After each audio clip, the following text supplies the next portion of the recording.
Hola, este es un podcast de la Iglesia Evangélica Revive. Como he dicho, es un tema que nunca antes había tocado, lo cual es extraño, porque al leerlo digo, aquí hay mucho material, muchas cosas. Vemos a una mujer desesperada, pero estoy hablando a hombres y mujeres, seguro que hay hombres también desesperados, pero en este caso es una mujer que está totalmente desesperada, y está desesperada porque no tiene hijos. En aquellos tiempos, y me imagino que también hoy en día, pero sobre todo en aquellos tiempos, el no tener hijos estaba visto como dentro de la sociedad hebrea como una deshonra. Una mujer sin hijos era una deshonra, era terrible para la familia, pero sobre todo para la mujer. Y tenemos varios casos en las Escrituras. Tenemos el caso de Sara, la esposa de Abraham, el caso de Rebeca, ¿verdad?, la esposa de Isaac, 20 años sin tener hijos, ya está bien, al aguantar 20 años. Raquel, que finalmente tuvo a José, un gran hombre de Dios. Y la esposa de Manoa, que da a luz a un hombre un tanto controversial, era Sansón, ¿verdad? Si Sansón estuviera en nuestros días, aunque fuera un gran hombre de Dios, seguro que los ancianos y los pastores ya lo hubieran puesto fuera de comunión, porque su vida dejaba mucho que desear, ¿verdad? Pero bueno, fíjate tú cómo el Señor en su misericordia, aún a un hombre como este, le emplea como un gran juez para hacer una gran victoria, que es algo asombroso. Dios a veces te rompe los esquemas, yo lo he visto muchas veces, no solamente en mi vida, en la vida de otros, he dicho, pero es posible. Pues sí, es así, Dios es así, trabaja en lugares extraños y trabaja con personas extrañas y trabaja en las circunstancias más oscuras y raras que te puedas imaginar. Vamos a dejar a Sansón a un lado y vamos a centrar en Ana. Ana, primero escogí este texto para el cartel, derrama tu corazón, pero después pensé en, sí, pero no, era mucho mejor otro texto, pero no había tiempo y para cambiarlo. Sierva del Señor, esa era la idea, sierva, una sierva del Señor. Yo no sé cómo os sentís vosotros, ¿os sentís siervos del Señor? Después de la predicación, a ver si vuestra relación es la misma que al principio. Somos siervos del Señor. Esta historia tiene lugar en tiempos muy complicados del pueblo de Israel, en tiempos de los jueces, donde cada uno hacía lo que le venía en gana. ¿Os recuerda algo nuestros tiempos? Hemos escuchado tanto que ya estoy harto de escucharlo. Fango a la derecha, fango a la izquierda, fango en el centro. Y todos se tiran los trastos y dices, ¿esto qué es? La guerra de Ucrania, terrible. La guerra en Gaza, horrorosa. Es decir, esto es tiempos muy complicados, tiempos muy oscuros. En los tiempos de los jueces, cada hombre hacía lo que le venía en gana.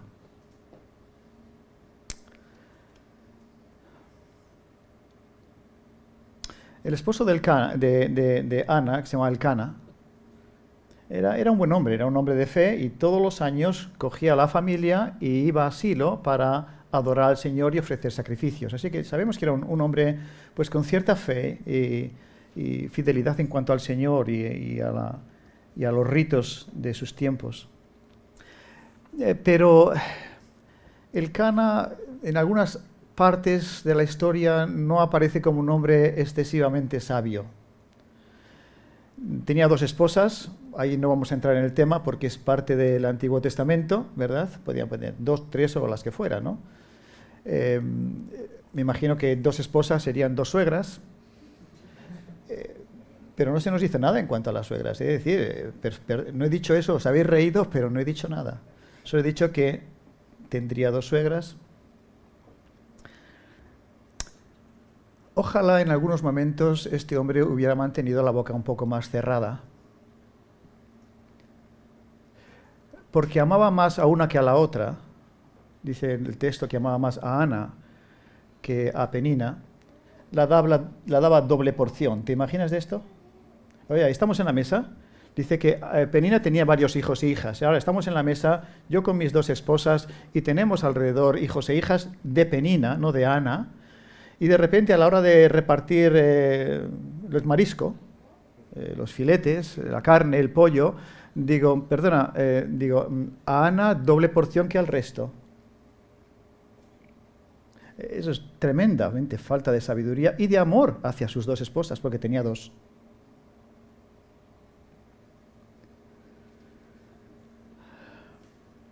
Y después, en alguna situación, dice algo que dice, pero bueno, hombre, ¿no sería mejor que hubieras tenido un poquito más cuidado a la hora de hablar en la familia?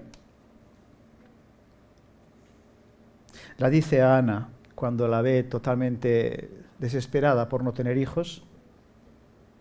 ¿Por qué lloras y no comes? Versículo 8. ¿Por qué lloras y no comes? ¿Por qué está triste tu corazón? ¿No soy yo para ti mejor que 10 hijos? A veces los hombres somos tan insensibles y decimos tantas estupideces y la congregación debería decir amén. Yo lo digo porque yo lo sé, porque yo he dicho a veces, he metido la pata y he dicho cosas que después he dicho, ¿por qué abriría la boca? ¿Por qué diría esto? Es totalmente estúpido, está fuera de lugar.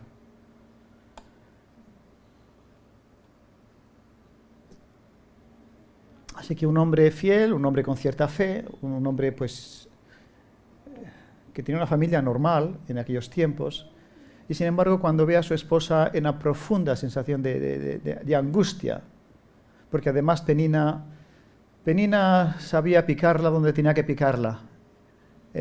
Mira a mis hijos y mis hijas, mira lo que he dado a mi esposo y tú no tienes nadie, tú no tienes a hijos.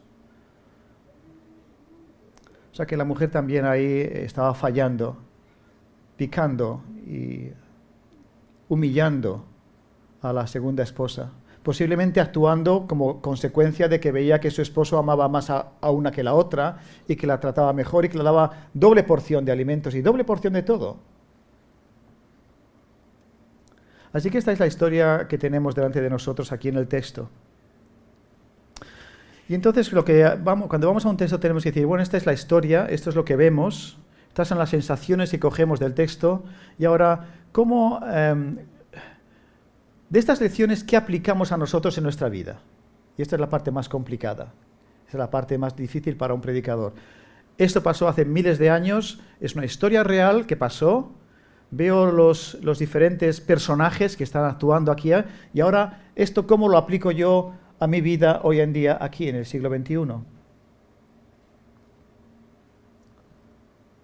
¿Podemos provocar a los demás? ¿Sacarles de quicio? ¿Por qué provocamos a otras personas?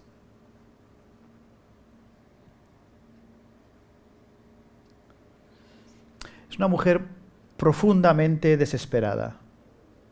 No sé si habéis tenido situaciones en vuestra vida donde os habéis sentido totalmente desesperados. Hay algo que estoy desesperado, hay algo que estoy pidiendo al Señor continuamente, y derramo mi corazón delante del Señor y sin embargo Dios permanece en silencio. El escritor británico C.S. Lewis, a la muerte de su esposa de cáncer, dice que el cielo es como una casa que está con las luces encendidas. Sabes que hay alguien dentro, llamas a la puerta y no hay contestación.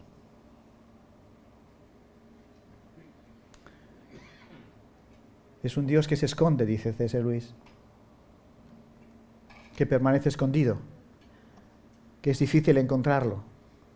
Y estas son las conversaciones que yo y mi esposa como pastores hemos tenido durante muchos años con personas, dentro y fuera de la iglesia. Algunas personas que he encontrado en diferentes congregaciones eran creyentes, y creo que en cierta forma siguen siendo creyentes, pero han dejado la iglesia. Y han dejado la iglesia y cuando les preguntas te dicen, bueno, yo dejé la iglesia porque oré por este tema y nunca Dios me contestó. ¿Conoces a alguien así? Reaccionan contra Dios. En este caso, en el caso de Ana, es muy interesante. Hay que notar que la tristeza y la desesperación de Ana no la lleva a un alejamiento de Dios, sino al revés, la lleva a un acercamiento de Dios.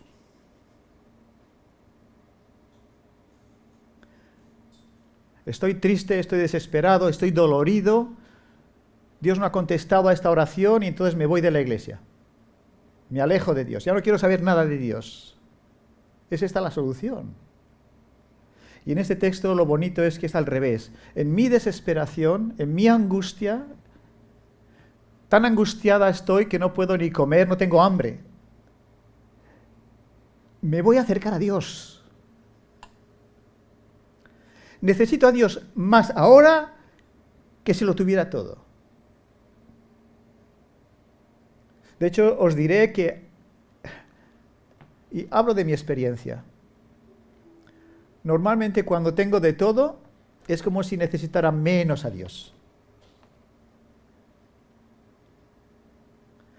Sigo amándole, sigo sintiendo su presencia, pero no le necesito tanto. Pero cuando las situaciones se complican en la vida, cuando hay profunda enfermedad, desempleo, problemas económicos, problemas familiares, digo, Señor,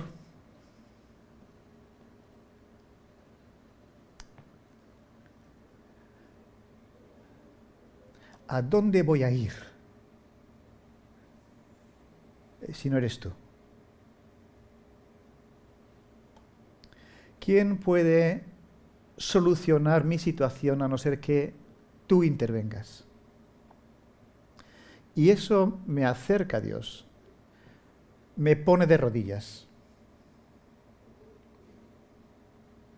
Porque soy consciente de que solamente Dios puede intervenir en su misericordia y solucionar ciertas situaciones familiares, personales que tengo.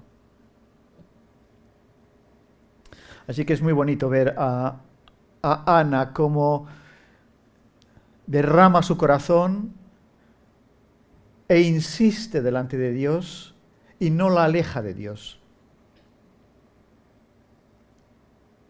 Y hace algo que no sé si yo estaría dispuesto a hacer, hace una promesa al Señor. Señor, yo necesito un hijo, quiero que me des un hijo, y si me das un hijo, yo estoy dispuesta a dártelo. Y lo da más o menos, consideramos que a la edad de los 3 años, que es cuando se les quita el pecho en la cultura hebrea. Tú imagínate, sois madres, o habéis sido madres, sois abuelas, y tenéis un niño que lo amáis profundamente porque además es único. El Señor os ha dado ese hijo y sabéis que es un regalo del Señor. Y le habéis cuidado y mimado y protegido durante 3 años. Y cuando empieza a hacer sus cositas y empieza ya a hablar y empieza a ser pues un gozo, porque los niños de los 3 años son un gozo. Y dices, no, ahora voy a dárselo al Señor. Y lo separas de ti, la cosa que más amas, la cosa que más quieres, la arrancas de ti y se lo das y lo pones en el templo del Señor en Silo. Y se lo pones al cuidado de Elí. ¿Tú te imaginas el coste?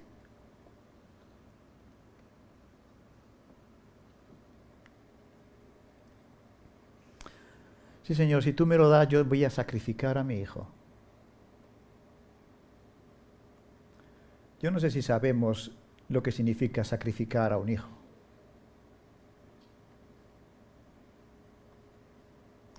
Algo que es lo que más amamos y además solo tengo uno y se lo voy a dar al Señor. Totalmente. A los 3 años. He pasado 3 años con él, he visto crecer, madurar, me he reído con él. He tenido que disciplinarlo de vez en cuando. Y ahora, cuando está creciendo y es realmente una preciosidad de niño, se lo voy a dar al Señor. Y no voy a volverlo a ver.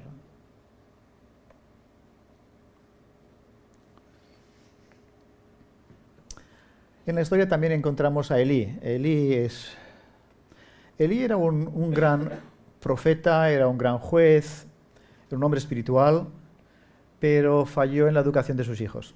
Tenía 2 hijos que eran realmente un desastre y dice la palabra de Dios que no conocían al Señor. Leí otros capítulos más adelante, eran hombres terribles que estaban chupando y chupando, ¿verdad? y haciendo orgías. Era horroroso su forma de vivir. Y sin embargo Elí no les reprendió y les puso en línea. Y permitía que todavía siguieran sirviendo en el templo del Señor, conociendo y sabiendo lo que estaba pasando. Finalmente el Señor tiene que intervenir, permite que en una de las grandes batallas con los filisteos mueran los 2 hijos, y cuando viene un mensajero para contarle a Elí lo que ha pasado, él tiene un ataque, se cae para atrás y se esnuca. Y muere. O sea, una tragedia de hombre. Y en este caso en particular se le ve que es un hombre que le falta sensibilidad espiritual, y cuando ve que Ana está moviendo los labios, pero no hay palabra, piensa mal. Lo primero que piensa mal. Es totalmente opuesto a lo que es un hombre de Dios, un hombre espiritual. Un pastor, un hombre espiritual, un anciano, un hombre espiritual, lo primero que tiene que pensar es bien. Lo mínimo que tiene que hacer es juzgar. Ir con mucho cuidado a la hora de juzgar. Porque no sabes lo que está pasando en la interioridad del corazón de un ser humano. Y lo primero que hace ha perdido la autoridad espiritual, ha perdido el norte. Y lo primero que ve es a una mujer ahí llorando, angustiada, posiblemente de rodillas o echada en el suelo, está moviendo la boca, y lo primero que piensa es mal. Y la juzga, mira, está borracha. Venir al templo aquí a estas horas ya borracha, vaya.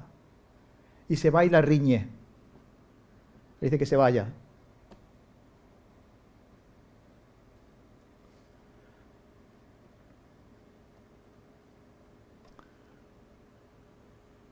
Es importante que los hombres de Dios, en este caso, o mujeres de Dios que llevan iglesias, seamos muy lentos en juzgar, muy comedidos, siempre buscando la parte más positiva dentro de las complicaciones que la vida nos va a presentar.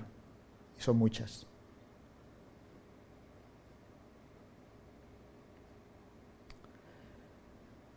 La oración de Ana es una oración importante. Dice, emplea diciendo el Señor de los ejércitos. Es una oración al Señor de los ejércitos. La palabra Señor de los ejércitos, esta frase es la primera vez que aparece en las Escrituras. El Señor de los ejércitos. No estoy orando, dice Ana, no estoy orando aquí a una virgencilla o a un santo que se me ha puesto o a un diosecito de Israel o uno de los dioses de los pueblos alrededor. Me estoy dirigiendo en mi oración al Señor de los ejércitos. ¿Es así cuando oramos? ¿Sentimos eso?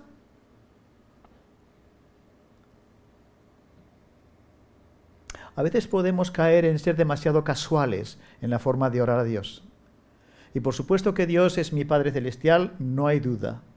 Pero también Dios es el Dios de los ejércitos. Y hay que mantener esas dos cosas, yo creo que en un equilibrio. La total santidad de Dios, el total poder que Dios tiene sobre todos los ejércitos, y al mismo tiempo que Dios es mi Padre. Ese equilibrio es un equilibrio sano, que no debemos nunca de perder. Así que Ana tiene las ideas muy claras. Yo me acerco a ti, el Señor de los ejércitos, con esta petición. Yo sé que tú puedes contestar esta petición si tú quieres. Y estoy dispuesta a darte lo que más amo, lo que más quiero, a pagar el precio. Pedimos y pedimos y pedimos, pero estamos dispuestos a pagar el precio. Si el Señor nos dijera, muy bien, te voy a dar lo que pides, pero te voy a dar lo que pides, pero ¿y qué? Estaba recientemente hablando con un pastor de una iglesia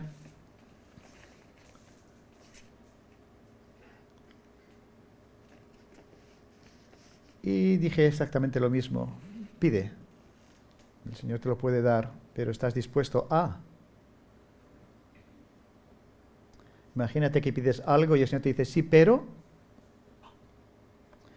poned el reino de Dios y su justicia primero, y yo os daré todas las cosas. Poned al reino de Dios y su justicia primero. Esta mujer es lo que está haciendo. Señor, yo quiero esto, pero estoy dispuesta a poner el reino primero. a ponerte a ti primero. Te voy a ofrecer lo que más amo, lo que más quiero, a tu servicio.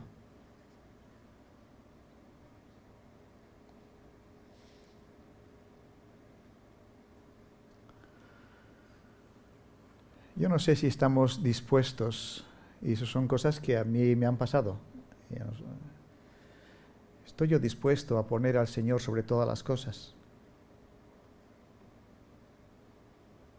¿Estoy yo dispuesto a poner a mi familia sobre toda, al Señor sobre mi familia, sobre mis posesiones, sobre mi salud? ¿Es Dios y el reino de Dios y su justicia la prioridad en mi vida, en mi iglesia? Hay otras cosas que ocupan su puesto. Y eso es algo que cada uno de nosotros tiene que pensarlo, darle vueltas y en honestidad delante de Dios llegar a una discusión, a una charla con el Señor. Señor, hasta aquí sí que estoy dispuesto, pero hasta aquí no.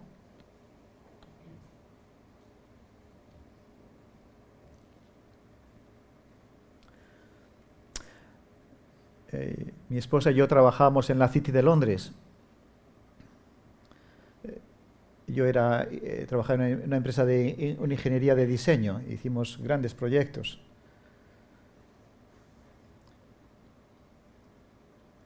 Cuando el Señor me llama, su pregunta es, ¿y qué estás dispuesto a hacer por mí? Esa fue una situación muy complicada, que no respondí durante meses. No respondí durante meses porque me daba miedo las consecuencias de decir que sí.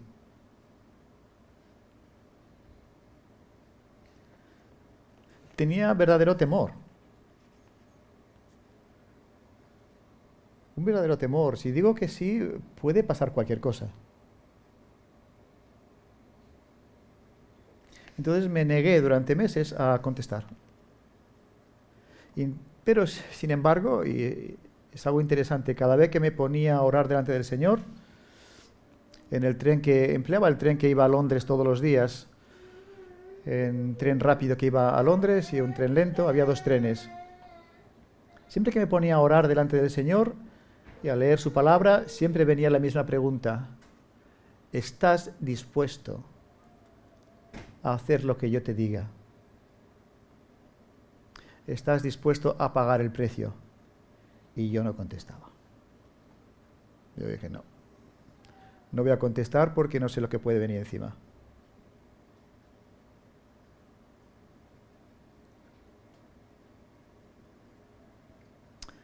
Y cuando finalmente, después de meses y meses de espera, decidí decir, sí, estoy dispuesto, el Señor dice, resigna da la carta de resignación en tu empresa y déjalo todo y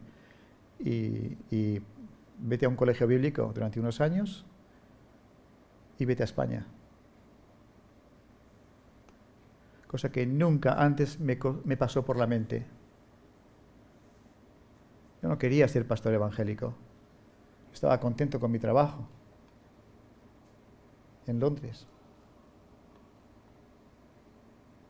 Vivíamos en una zona muy bonita de la ciudad, del sur de Londres.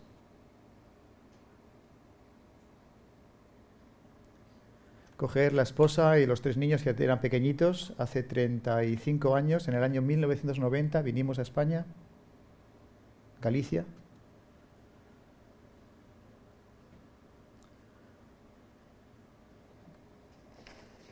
Cuidado con lo que pedimos.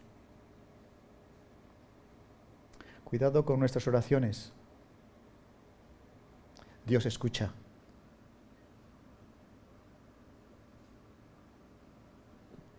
Pero yo os animaría que, primeramente, al poneros en oración y derramar vuestros corazones y vuestras necesidades delante del Señor, lo primero que penséis es, estoy hablando, sí con mi Padre, pero estoy hablando con el Señor de los ejércitos. Cuidado. Esto es un tema serio. Y cuando hagas oraciones y pidas cosas, ¿estoy dispuesto yo a poner en el asador lo que el Señor demande de mí? Sea lo que sea, ¿seguro?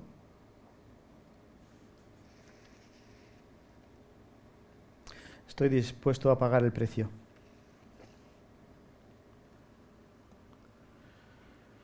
Así que esas lecciones importantes. Si estás pasando dificultades, que esto no te aleje del Señor, sino al revés, que te acerque al Señor. Lección número 1. Lección número 2 para pastores y ancianos de una congregación, aquí y en otras partes. Sed lentos a la hora de juzgar, mucho cuidado. Siempre ver la parte positiva. No tomar decisiones rápidas. Sed equilibrados a la hora de tomar juicios y decisiones.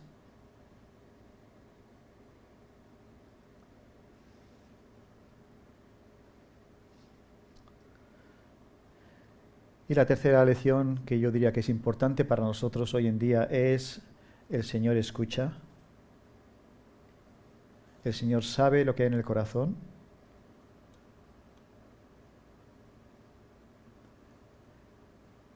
Y debemos de poner el reino de Dios y su justicia si queremos que muchas de nuestras oraciones también sean contestadas. Pero cuidado con el precio a pagar. 3 lecciones.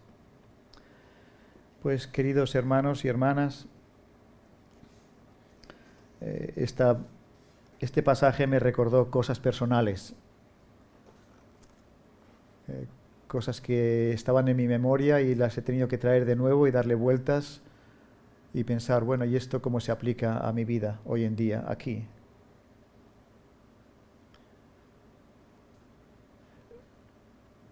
Ahora, cuando vayas a casa, pues, o esta noche, mi consejo es que os arrodillarais delante del Señor. Yo eso lo hice en mi cama. Hay situaciones donde la postura física es importante.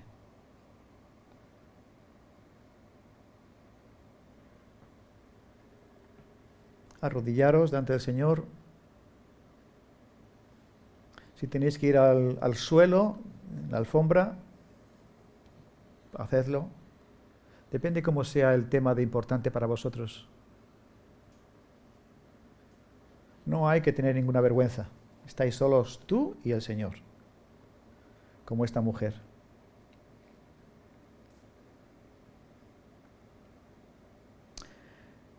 Si tenéis que hacer algún voto delante del Señor, hacedlo. Oh Señor de los ejércitos, si tú te dignas a mirar la aflicción de tu sierva y te acuerdas de mí y no te olvidas de mí, sino que me das un hijo a tu sierva, yo lo dedicaré al Señor por todos los días de su vida y nunca pasará navaja sobre su cabeza. Haz esta oración. A ver qué pasa.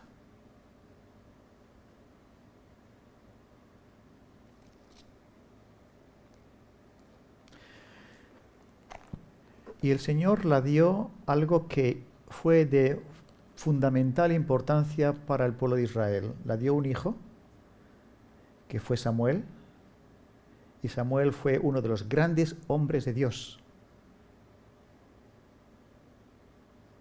en las Escrituras. Un gran profeta, un gran hombre de Dios, un gran juez. Así que no sabemos cómo nuestras oraciones, finalmente cuando sean contestadas, lo que va a pasar.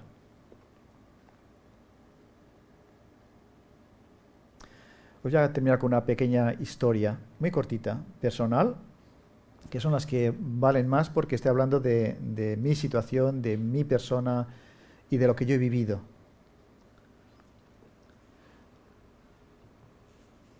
Mis padres tenían muchos negocios y bueno, era un gran hombre de negocios y estaba súper ocupado con la vida y los negocios le alejaron del Señor durante unos años, bastantes años. Y nosotros éramos pequeñitos y obviamente mi padre no tenía tiempo para llevarnos a la iglesia porque estaba muy ocupado con los negocios. Los negocios era toda su vida, ¿sí? Todo. Además, cuanto más dinero tienes y cuanto más te van los negocios mejor, más te absorben. Entonces, no nos llevaron a la iglesia durante años. Éramos pequeños, tendríamos 8, 10 años. Una mujer de nuestra iglesia, en Valladolid, era la profesora de escuela dominical. Y esta mujer era amiga de mi padre cuando eran jóvenes en la iglesia, era del mismo grupo de jóvenes. Entonces se enteró de que ellos no podrían porque estaban muy ocupados y un día vino a casa, según me cuentan mis padres, y dijo a mis padres: por favor, ¿me dejaríais llevar a vuestros hijos a la escuela dominical los domingos? Entonces esta mujer cogía un taxis, que ya lo pagaba ella, cogía un taxis, iba a nuestra casa, nos cogía a mis hermanos y a mí, y nos llevaba a la iglesia, y nos llevaba a la escuela dominical, y cuando terminaba nos llevaba de vuelta a casa, domingo tras domingo tras domingo. Es a través de esta mujer que llegamos a conocer al Señor. Todos nosotros, yo y todos mis hermanos. Se llamaba Maruja. Después ya de casados, cuando volvíamos a ver a mis padres, pues siempre pasábamos a ver a Maruja. Entonces ya pasábamos nosotros con nuestros niños pequeñitos. Y al final de su vida, esta mujer empezó a pasar una tremenda crisis de fe y profunda también tristeza. Y en una de nuestras últimas visitas de mi esposa y mía a esta señora, que la queríamos mucho, nos dijo que estaba muy triste y muy desamparada y se sentía muy sola y que no había hecho nada para el Señor.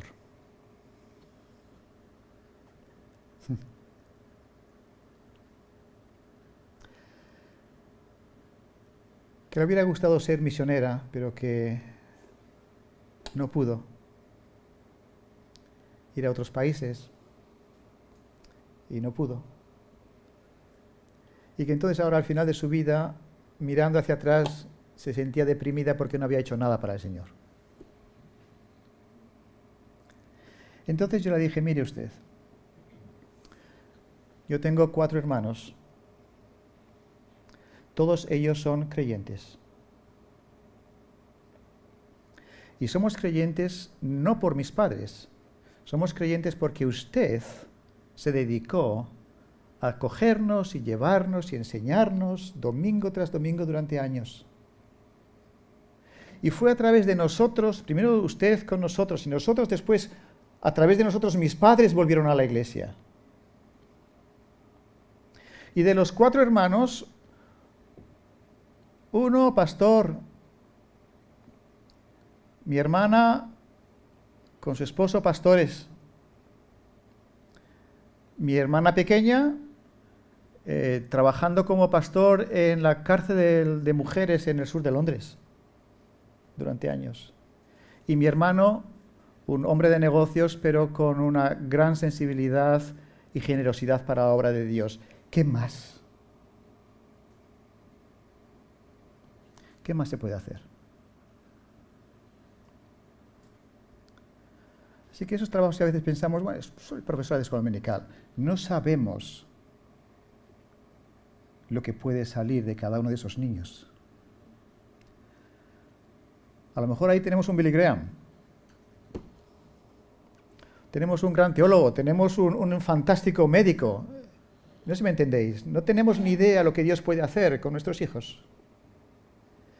Siempre y cuando los pongamos delante del Señor y digamos: no son míos, son tuyos. Estamos dispuestos a hacer esto. Señor, tú me los has dado a mí para que los cuide, pero no son míos, son tuyos.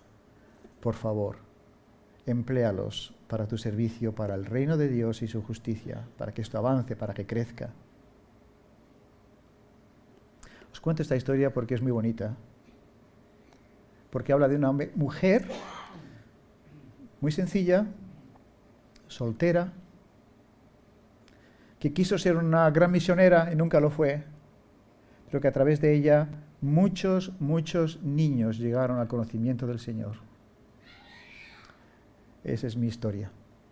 Pues que el Señor os bendiga y os cuide y guarde a la hora de educar a vuestros hijos, a vuestros nietos. Es de gran sabiduría. Vamos a orar.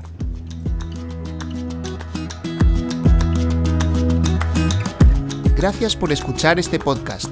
Si quieres contactar con nosotros, escríbenos a iglesiaevangelicarevive@gmail.com.